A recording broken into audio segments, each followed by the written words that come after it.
The pedophile profile, a mirror to their enforcers. What defines a predator? They do not challenge the strong. They hunt the vulnerable. And what have these cowards done? They send groups after one person. They target an abuse survivor, an informant, and someone who has risked everything to protect children. They isolate, terrorize, manipulate, and attempt to erase my voice. These are textbook predator tactics. These are cowardice in its rawest form. What does that say about who they are? What does that say about who stands with them? Because there is no neutral stance here. If you are watching and doing nothing, then you are endorsing their crimes. If you are working for them, you are wearing their brand of shame. And when history remembers this moment, it will remember who stayed silent just as much as it remembers who pulled the trigger. The Coward's Theater, an exercise in wasted effort. Let's talk tactics. Let's talk about the hundreds of monster trucks, the surveillance, the psychological warfare. Let's talk about the fact that after all of that, I am still here. They needed numbers to take on one person.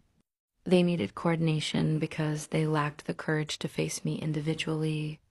They needed to rely on terror because they have no true power.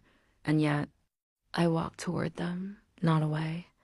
I stare them down while they scramble. I speak truth while they hide behind machines, bureaucracy, and weapons. What does that say about them? What does that say about who really holds the power here?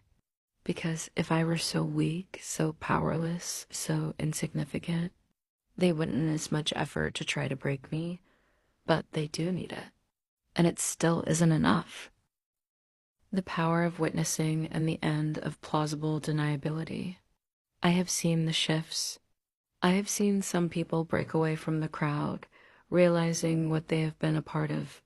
I have seen fear in the eyes of those who thought they were untouchable. And I have seen the ones who realized too late that they picked the wrong side. Because when the reckoning comes, there is no neutral stance. There is no, I was just following orders. There's no, I didn't know.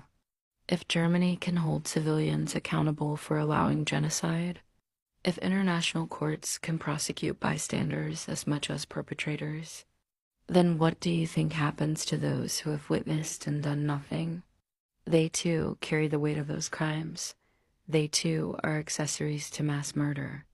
And the people who stand against me now, the ones watching, waiting, circling, lingering in their cowardice, you are already guilty in the court of history. The real question, who do you want to be remembered as? Because we all know what they are. We all know who I am. There are no blurred lines left. There's no maybe about this. So what does that mean for everyone else? What does it mean for the person who sees but does not act? Because history does not forget cowards. It does not forgive accomplices. And it does not allow silence to be an excuse. The final message, choose your fate. I will not run. I will not kneel. I will not be erased. And when this is over, when the tides shift as they always do, you will all be on record, ... Every silence, every hesitation, every action or inaction. And you will have to live with the truth of what side you stood on. The cowards, they will be the cautionary tale. The onlookers, they will be footnotes of shame. And the ones who dare to stand against this machine, they will be the only ones who get to say they still have a soul.